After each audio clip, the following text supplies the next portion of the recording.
At my mother-in-law's 70th birthday party, my husband raised a champagne glass and said, "Tonight, I want everyone to know how my wife destroyed this family." 50 people turned to stare at me. I smiled and replied, "Perfect. I brought a gift for all of you." When the recording started playing, 8 relationships ended in that room. The living room looked wrong the second I walked in. There were flowers. There were catered trays from Mariano's lined up along the dining table. There were framed photos of my mother-in-law Linda through the decade's high school prom wedding day, holding my husband as a baby. But there was no cake. Instead, the couch had been pushed against the wall. Folding chairs were arranged in rows, 5 across 10 deep, facing the center of the room. A microphone stood on a slim black stand near the fireplace. More than 50 relatives filled the chairs. Aunts I barely knew, cousins from out of state, church friends, neighbors, my father-in-law's old golf buddies, even 2 of my husband's colleagues from the accounting firm. This wasn't a birthday party. It was a stage. Emily Linda's voice rang out too bright. She wore a navy dress with a pearl brooch at her collarbone. 70, but sharp as ever. There she is. I leaned in and kissed her cheek. Happy birthday. Her smile didn't reach her eyes. My husband Daniel was standing near the fireplace. Gray suit, no tie. He looked composed, like he was about to present quarterly earnings instead of celebrate his mother turning 70. His sister Kelsey stood behind a tripod set up near the hallway entrance. Her phone was mounted horizontally, red light blinking. "Are you recording?" I asked lightly. She gave me a quick shrug. "Just capturing memories. It's a milestone." "Of course." I took my seat in the second row near the aisle. I noticed something else: no gifts, no wrapped boxes, no gift table. Just chairs. Daniel cleared his throat and stepped toward the microphone. "Thank you all for coming," he began, calm, measured. The same voice he used when explaining tax strategies to clients. "We love Mom, and turning 70 is a big deal." He paused. "But before we celebrate, there's something that needs to be addressed." My stomach didn't drop. It hardened. I felt it then: clarity. This wasn't spontaneous. It was rehearsed. Daniel turned toward me. "Emily," he said into the microphone, amplifying my name across 50 faces. "Tonight, I want everyone to understand what's really been happening in this family." A murmur rippled through the room. Linda stepped forward, holding several sheets of paper, printed, stapled. "I didn't want to do this," she said, already sounding like a martyr.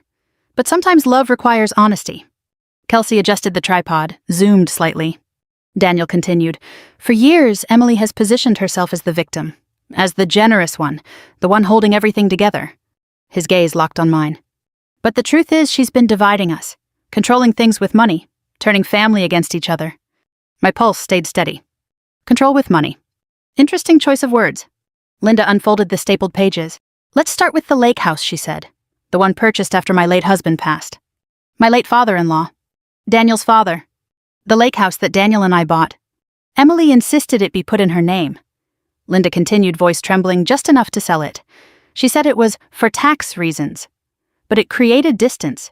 It made the rest of the family feel excluded. I almost laughed. It was in my name because my credit score was 812, and Daniel's was 647 after a failed business venture he never told his mother about. Daniel stepped closer to the mic. "She's also controlled how family funds are distributed," he said. "When Mom needed help with the medical bills last year, she delayed transfers, questioned every expense." I did question them, because the receipts didn't match the withdrawals. Kelsey's phone shifted slightly, the red light still blinking. Linda's voice sharpened. "And let's not forget how she's spoken about this family behind our backs." That one was bold. "Behind whose backs?" I asked calmly. Daniel ignored me. For the sake of transparency, he said we felt it was important to address this publicly. No more secrets. Publicly. At his mother's birthday. With 50 witnesses. I let them continue. They spoke for nearly 20 minutes, carefully constructed examples, twisted half-truths, strategic omissions. How I insisted on financial oversight, how I refused to co-sign a loan for Daniel's cousin, how I withheld support when Kelsey wanted startup capital for a lifestyle brand. Each accusation framed as selfishness instead of boundaries. I didn't interrupt. I didn't cry. I sat perfectly still and let them build their case. When Daniel finally stepped back from the microphone, the room felt tight, charged. He looked at me. "Do you have anything you'd like to say?" I stood slowly. All eyes followed. I smoothed the front of my black dress, simple, elegant, intentional. I walked toward the center of the room, and I smiled. "Actually," I said softly, my voice carrying without the mic, "I do." I reached into my purse. "Happy birthday, Linda." I held up my phone. "I brought a gift for the whole family." I didn't press play yet. I let the silence stretch. Daniel's jaw tightened. He knew that look. I wasn't improvising. You don't need theatrics, Emily, he said evenly. We're trying to have an adult conversation. Adult. In a room with a microphone and folding chairs. I slipped my phone back into my hand but kept it visible. No theatrics, I agreed. Just context. I turned slightly so I could see the room. You've all heard their version, I said, so let's talk about mine. I didn't raise my voice. I didn't pace. I spoke the way I do when explaining a complex case to a client, clear, precise, unemotional. When Daniel's father passed, there was no estate plan, no trust, no updated beneficiary designations, just debt and confusion. A few heads shifted. Daniel was grieving. Linda was overwhelmed. I stepped in because someone had to. I looked at Linda. You remember the probate hearings? She said nothing. I hired the attorney. I met with the bank. I refinanced the remaining mortgage. I negotiated down the hospital bills. Daniel crossed his arms. And yes, I continued. I put the lake house in my name. I let that sit. Because at that time, Daniel had $63,000 in personal business debt from a failed investment that none of you knew about. A ripple went through the room. Daniel's face went still. I didn't tell your mother, I said, turning to him briefly, because you asked me not to. You said she couldn't handle more stress. Linda's eyes snapped toward him. I continued before anyone could interrupt. As for controlling family funds, I manage the accounts because I'm a CPA. That's my job. I ask for receipts because numbers don't lie. Emotions do. Kelsey scoffed softly behind the tripod. I looked directly at her. When you asked for $40,000 for your lifestyle brand, I asked for a business plan. You sent me a Pinterest board. A few quiet laughs slipped out before people caught themselves. Daniel stepped forward. This isn't about jokes. You're right, I said. It's about patterns. I faced the room again. For 5 years, I've paid Linda's property taxes, quietly. Linda blinked. For 3 years, I've covered the insurance premiums on the house, quietly. Daniel opened his mouth, then closed it. And last year, when Daniel's cousin defaulted on that private loan, he asked me to co-sign. I paid it off to protect this family's credit history. That one landed. Because they hadn't known. I let the weight of that hang in the air. I've never held it over anyone I said. I've never made a speech. I never called a meeting. I gestured gently around the room. Until tonight. Daniel's voice sharpened. We're not talking about money alone. We're talking about attitude, about how you make everyone feel small. That was interesting. How do I make them feel small, I asked. You correct people, Linda snapped. You question decisions. You don't just agree. I don't just agree, I repeated calmly. That's true. Because agreeing would have meant approving wire transfers without documentation. Agreeing would have meant signing over joint assets without review. Agreeing would have meant letting Daniel refinance the lake house again, this time quietly. I looked at Daniel. Tell them why you wanted to refinance. He didn't answer. Linda's fingers tightened around her papers. Because I said he needed liquidity. I turned back to the room. For an investment. Daniel's tone dropped. That's not relevant. It is, I replied. Because you're accusing me of destroying this family, when the truth is I've been holding it together. My voice never wavered. I've been the ATM with a wedding ring. That line cut through. Linda inhaled sharply. Daniel's face flushed. You make it sound like we use you, he said. I held his gaze. Don't we? Silence. The thing about silence is that it forces people to confront their own thoughts. I didn't need to fill it. Finally, Daniel said, if you feel that way, why didn't you say something before? I smiled slightly. I did. You just didn't listen. Kelsey shifted behind the camera. We're not monsters, she muttered. No, I agreed, you're not monsters. I reached into my purse again.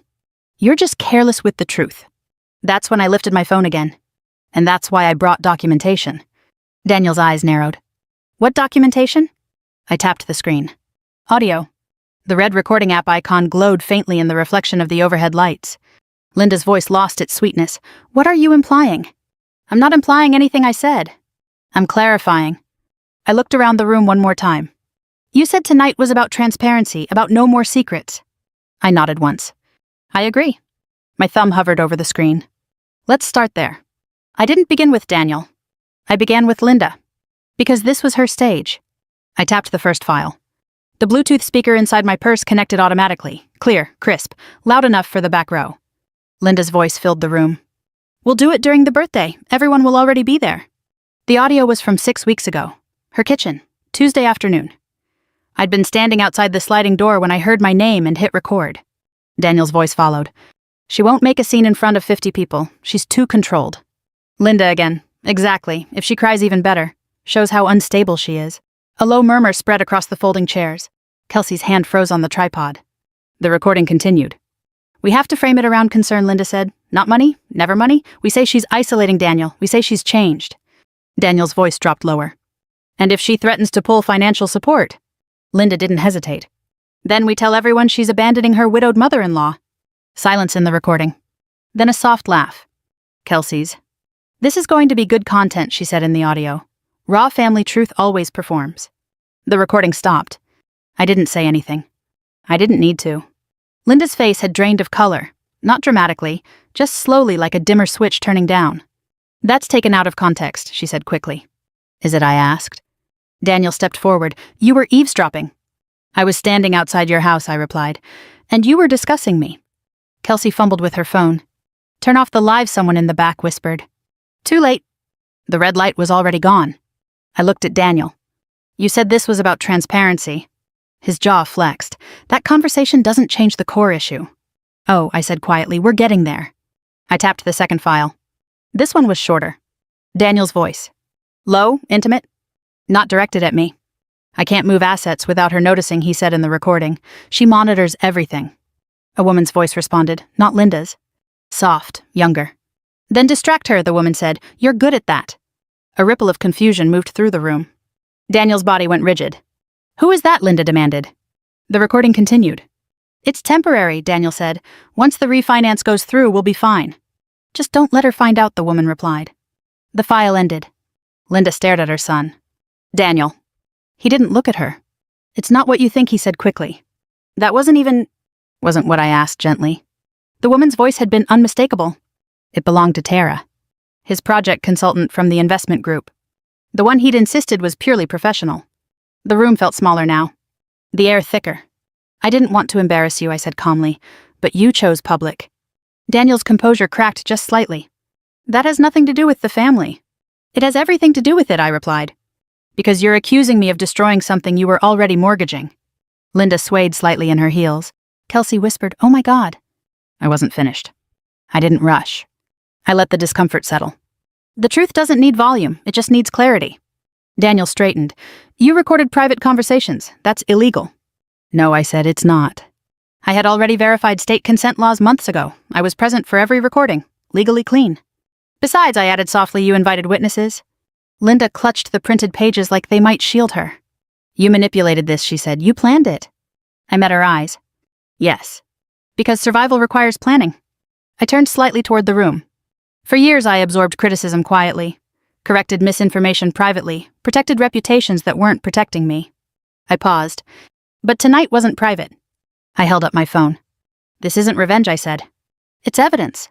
Daniel's shoulders dropped a fraction. The first crack in certainty. I hadn't even played the worst one yet. And I could already see it in their faces. They realized something. This wasn't going the way they'd scripted it. And the script they'd written for me. It didn't include a voice of my own. Now it did. I scrolled to the third file. And for the first time that night, Daniel looked afraid. I didn't look at Daniel when I pressed play. I looked at Linda. Because this one belonged to her. The speaker crackled for half a second. Then her voice filled the room again, clear-controlled the way she sounds when she's certain no one important is listening. Move it before she audits the year-end statements, Linda said in the recording. She won't question it if it's categorized as home improvement. A second voice responded, male this time. Mark, Daniel's uncle, the one who always talked about family loyalty at Thanksgiving? And the inheritance adjustment, he asked. We'll tell her the market dipped, Linda replied. She's analytical, not emotional. If the numbers look plausible, she won't push. A chair scraped loudly somewhere in the third row. The audio continued. Daniel said the refinance will cover the gap, Mark added. Linda exhaled softly, as long as she signs without reading the fine print. The file ended. The silence that followed wasn't confusion anymore. It was calculation. Linda's lips parted, but nothing came out. Mark's wife turned slowly toward him. What gap? Mark didn't answer. I kept my voice steady. 3 months ago, I flagged a discrepancy in the estate allocation after Robert passed. Robert, my father-in-law. The room felt the name. There was a $48,000 variance, I said. I assumed it was a reporting delay. Linda's hand tightened around the pearl brooch at her collar. It wasn't, I continued, it was redistribution. Daniel stepped forward sharply. You're twisting this. Am I asked. I scrolled through my phone. Because I also have bank transfer confirmations? Gasps don't sound dramatic in real life. They sound small, sharp, inhaled. I didn't need to show the documents. The recording had already done the work. Mark stood up abruptly. This is a misunderstanding. Then explain it, his wife said flatly. Linda found her voice. I was protecting the family. From what I asked. From instability, she shot back. From you micromanaging everything. Instability, I repeated. You diverted funds from the estate. That money would have been wasted in taxes, she snapped. Or properly disclosed, I replied. Daniel ran a hand through his hair. You didn't need to expose this, he said quietly. I met his eyes. You didn't need to weaponize my name. That landed. Mark's wife grabbed her purse. Did you take money from Robert's trust? He didn't deny it. That was enough. She walked toward the door without another word. One relationship. Gone. Linda's Bible study friend in the second row stood next. You told us the estate was settled cleanly. Linda didn't answer. That was a lie, the woman said, shaking her head. She picked up her coat and left. 2. Kelsey whispered, this is insane. No, I said calmly, it's documented. Daniel looked like he was trying to calculate damage in real time. This is internal family business, he insisted. It shouldn't be aired out like this. You aired me out first, I replied. And this isn't internal. You involved 50 witnesses. Linda's breathing had become shallow. You've humiliated me, she said. I tilted my head slightly. No. I prevented you from humiliating me. There's a difference. The room no longer felt like a courtroom. It felt like a cracked mirror, everyone seeing a version of themselves they didn't expect. I tapped the screen lightly but didn't press play yet. You framed me as someone controlling finances to isolate this family, I said. In reality, I was preventing fraud. Mark muttered something under his breath. I didn't catch it. I didn't need to. Daniel looked at his mother, then at me. You could have handled this privately. I gave him the same line he'd given me earlier. I asked to. His silence answered for him. Linda's composure finally slipped. You're cold, she whispered. You're so cold. Because I'm calm, I asked. No, she said, because you planned this. I nodded once. Yes. Because when someone sets a trap for you, you either walk into it blind, or you bring a flashlight. I glanced around the room. At faces no longer certain who the villain was. At Daniel's colleagues sitting stiffly absorbing everything. At Kelsey, who had stopped filming entirely. I scrolled to the 4th file. This one wasn't about money. It wasn't about estate discrepancies. It wasn't even about Daniel. It was about the narrative they'd built around me. And how carefully they'd rehearsed it. I lifted my eyes. This one, I said quietly, is why we're really here. Daniel's breathing hitched almost imperceptibly. He knew. Because this file, it wasn't about mismanagement. It was about motive. And motive is what ends families. I didn't warn them. I pressed play. The recording opened with the sound of glass clinking, ice in a tumbler, low music in the background. Daniel's voice came through first. Once Mom turned 70, we shift control. Shift control. The room stilled again. Kelsey's voice followed. You really think she won't fight it? She won't, Daniel said. She's too invested in looking composed. A pause. Then Linda. She married into this family. Assets should stay in bloodlines. My chest didn't tighten. It clarified. The recording continued. The lake house refinance gives us leverage, Daniel said. We consolidate the deed under a family trust. Exclude her voting rights. Exclude her? As if I were a shareholder, not a spouse. And if she refuses, Kelsey asked. Daniel exhaled slowly. Then we paint her as unstable, controlling, emotionally distant. No one questions the widow. Linda's voice lowered. She won't see it coming. She still believes loyalty works both ways. The file ended. No one moved. It wasn't just about money anymore. It was about removal. Strategic. Deliberate. Daniel didn't try to deny it this time. He went straight to defense. You're misinterpreting that conversation. Am I asked. You were planning to strip me from property rights, I said evenly. To reclassify shared assets without my consent. That's legal restructuring, he insisted. Without disclosure, I replied. Linda stepped forward, abandoning the microphone. You've never felt like family, she said, voice brittle. You act like an auditor. Because I found discrepancies, I answered. You make everything transactional. You made it political. That one cut. Kelsey finally spoke louder. This is ridiculous. Families protect their own. Exactly, I said. And I'm not blood. No one corrected me. That silence said enough. I looked around the room. At cousins who now understood why certain invitations stopped including me. At Daniel's colleagues who were recalculating the man they worked with. At Linda, who looked smaller without the microphone. This wasn't a birthday, I said. It was a restructuring meeting. Daniel laughed once, short, sharp. You're dramatic. No, I said quietly. I'm precise. I stepped slightly closer to him. You didn't just want control of the assets. I let the pause stretch. You wanted control of the narrative. That landed harder than the recordings. Because narrative is what defines reputations. Linda whispered we were protecting what Robert built. Robert built it with me, I replied. For the last 7 years of his life, I handled his taxes, his filings, his estate planning drafts. Mark shifted uncomfortably in his chair. Daniel's voice softened, trying a different angle. You're overreacting. Am I? You're blowing up decades of family bonds. I held his gaze. No. You did that the moment you decided I was temporary. That was the truth underneath all of it. I wasn't being accused because I was difficult. I was being accused because I was independent. Because I read contracts. Because I didn't sign blind. Linda straightened her spine. You don't understand legacy. I understand consent, I replied. The word hung there. Consent. Financial. Emotional. Relational. Daniel stepped closer, lowering his voice so only I could hear. You didn't have to humiliate us. I met his eyes. You humiliated me first. His colleagues in the second row looked like they wished they were anywhere else. Kelsey finally shut down the tripod completely and picked it up. Too late.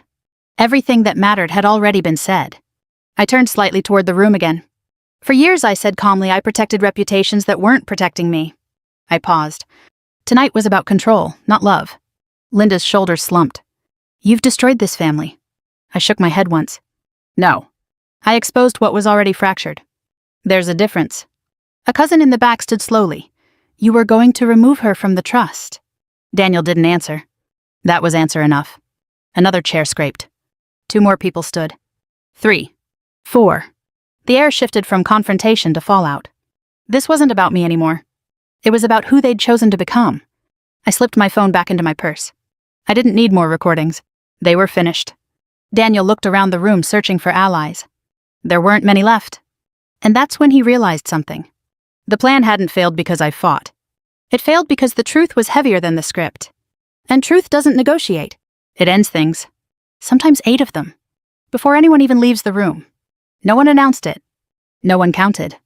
But you could feel it. The breaks. They didn't happen all at once. They happened like hairline fractures under pressure, quiet, almost polite, until something finally gave way. The first was obvious. Mark's wife didn't come back. She had walked out 10 minutes earlier, purse over her shoulder, eyes dry, jaw set. When Mark turned to follow her, she didn't slow down. The front door closed. He hesitated, looked at Linda, looked at Daniel. Then he left too.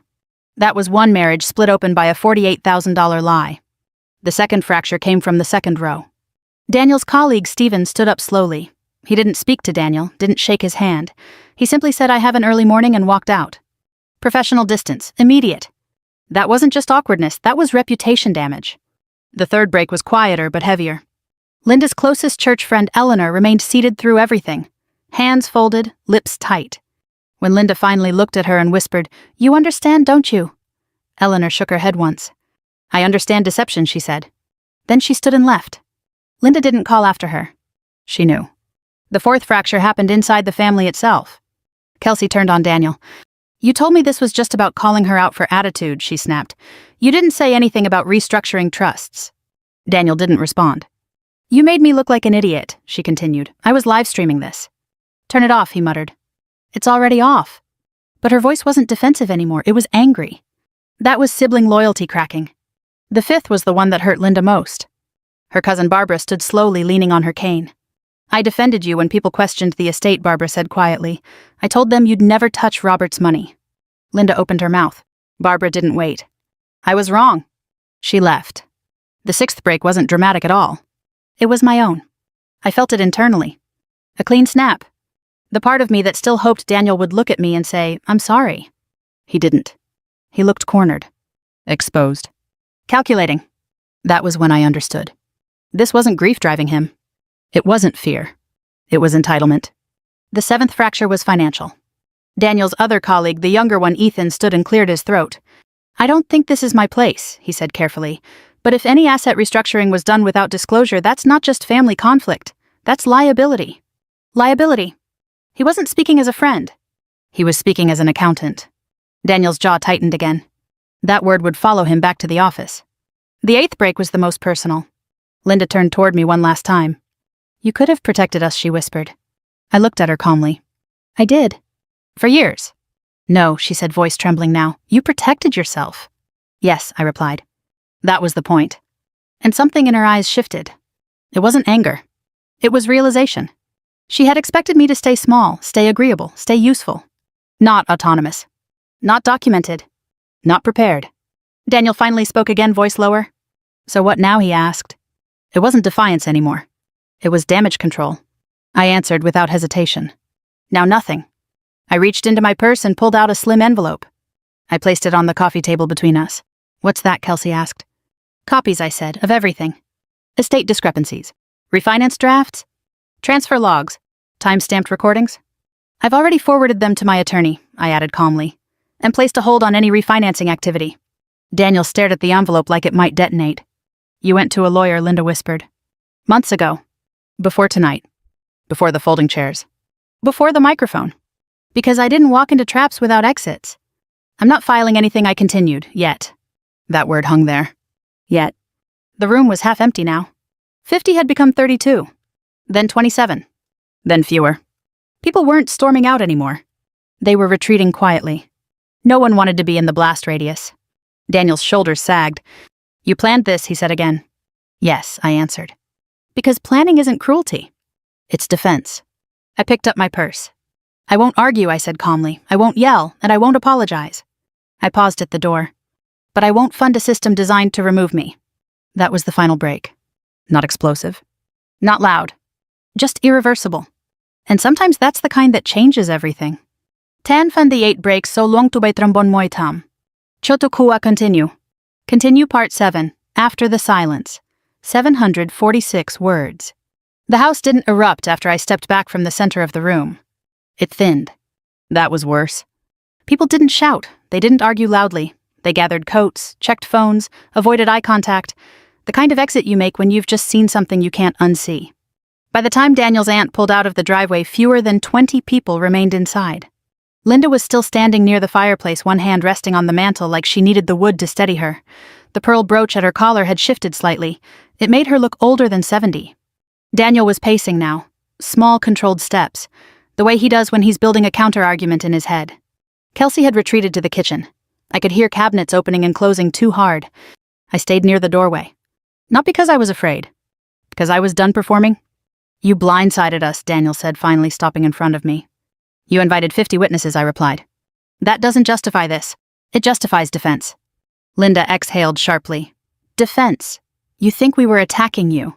I looked at her evenly. You called me manipulative, controlling, unstable, in front of my husband's colleagues. Daniel flinched slightly at that. You put a microphone in the center of the room. Silence. Linda's voice softened. We were trying to correct behavior. I'm not a teenager, I said. You were trying to discredit me. Daniel ran a hand down his face. You escalated it, he said. No, I answered quietly. I finished it. That landed differently. Not sharp.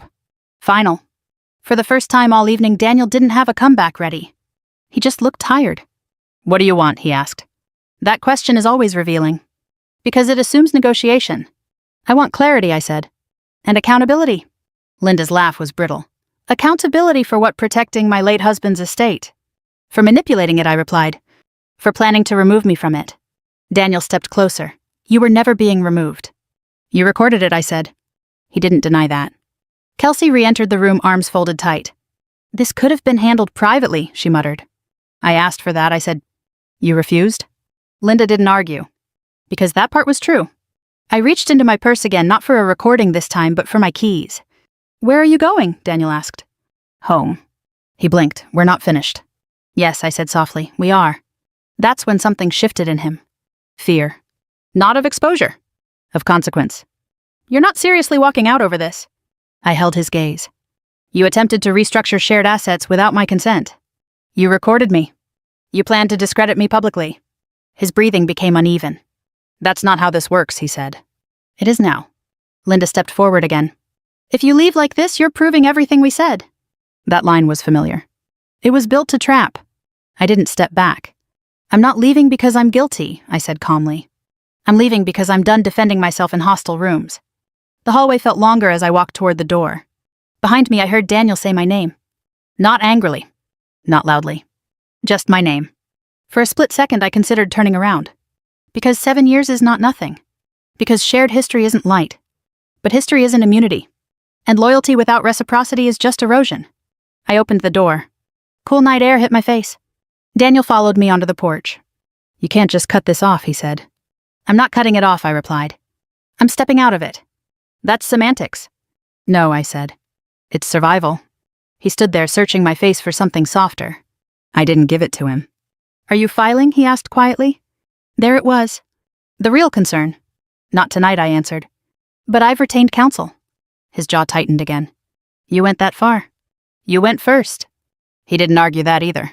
Inside, I could hear Linda speaking sharply to Kelsey, the tone of damage control. Daniel, I said finally, voice steady, you tried to remove my autonomy. That's not marriage. He looked at me like he wanted to disagree. But he didn't. Because deep down he knew. I stepped off the porch. Walked toward my car. Daniel didn't follow. He stood under the porch light suit jacket, hanging loose, watching something he thought he controlled slip beyond his reach. I didn't slam the car door. I didn't speed away. I drove calmly. Because revenge isn't rage. It's precision. And what I'd done tonight wasn't destruction. It was exposure. The fallout would come. Not with noise. With paperwork. With conversations. With distance. And distance, I was learning, can be cleaner than forgiveness. 3 days later, Daniel called. Not to apologize. To negotiate. I think we overreacted, he said carefully. All of us. Overreacted. That was the word he chose? Not deceived, not manipulated, not planned. Overreacted. I don't think I did, I replied. We were on speaker in my kitchen, morning light coming through the window, coffee untouched. He exhaled. The trust documents weren't finalized. They were drafted. That's normal estate planning. Without disclosure, I asked. Silence. Emily, he said softer now, do you really want to throw away 7 years? That question carries weight when you've built a life with someone. 7 holidays, 7 summers at the lake house, shared furniture, shared passwords, shared grief. But shared intention matters more than shared time. I don't want to throw anything away, I said. I want it to be honest. Another pause. We can fix this, he insisted. How? He didn't answer immediately. That told me everything. Because fix meant smoothing it over, quieting it down, returning to appearances, not rebuilding trust. That afternoon I met with my attorney. Not to file for divorce. Not yet. But to formalize boundaries. We placed a temporary freeze on any property restructuring, filed a notice requiring dual consent for asset movement, flagged estate discrepancies for review. Not an attack. A safeguard. Daniel called again that night. You escalated this legally, he said. You escalated it publicly, I replied. There was no anger in my voice. Just clarity. Linda texted the next morning. I'm sorry you felt attacked. That wasn't an apology. It was a repositioning. I didn't respond. A week passed. Then 2. The fallout became quieter but deeper. Mark's wife filed for legal separation. Daniel's firm opened an internal review regarding conflict of interest disclosures tied to outside investments. Kelsey deleted her social media accounts entirely. Linda stopped attending Bible study for a while. The 8 fractures held. None of them repaired quickly. One evening Daniel came by the house. Not the lake house. The one we shared. He stood in the doorway, no suit jacket this time, just a sweater, hands empty. I didn't think you'd actually do it, he said. Do what? Stand up like that. I studied his face. I've been standing the whole time. He nodded slowly. I didn't see it. That was the most honest thing he'd said in weeks. I don't know if this is salvageable, he admitted. I don't either, I said. And I'm not going to pretend it is just to avoid discomfort. He looked around the house. The framed photos. The quiet. I never meant to remove you, he said. But you were willing to. That was the difference. Intent matters. Willingness matters more. He sat down across from me at the kitchen table. For what it's worth, he said, I'm sorry. That time it wasn't strategic. It was subdued. Not for being caught. For miscalculating me. I didn't rush to forgive.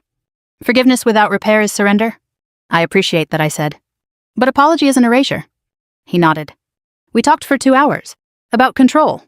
About inheritance anxiety. About legacy and fear and ego. For the first time, there was no audience. No microphone. No folding chairs. Just 2 people confronting what they had become. We agreed on one thing that night. No more triangulation. No more secret drafts. No more family leverage. If anything continued, it would be transparent. Documented. Mutual. Weeks later, Linda asked to meet. Not in a living room. Not with witnesses. At a quiet diner off Route 9. She looked smaller there. 70 felt real in fluorescent lighting. I was afraid, she admitted. Of losing what Robert built. You were afraid of losing control, I corrected gently. She didn't argue. I shouldn't have staged that, she said. No qualifiers. No if. That mattered. I shouldn't have exposed everything publicly, I replied. Because revenge that only humiliates leaves nothing behind but ash. I could have stopped at defense. She gave a faint, tired smile. You always were thorough. We both almost laughed. Not because it was funny. Because it was human. The 8 relationships didn't magically repair. Some didn't survive. But the ones that did, they were cleaner. Clear lines. Defined boundaries. Daniel and I didn't rush back into normal. We rebuilt slowly. With contracts revised, trust earned. Not assumed. Revenge feels powerful in the moment. But what lasts is structure. And I didn't destroy that family. I removed the illusion holding it together. The rest? They had to rebuild themselves. If this story resonated with you, if you've ever had to choose between keeping the peace and keeping your dignity, take a moment to reflect on the boundaries you've set or need to set. Share your thoughts below. And if you'd like to hear more stories like this, consider subscribing. Your support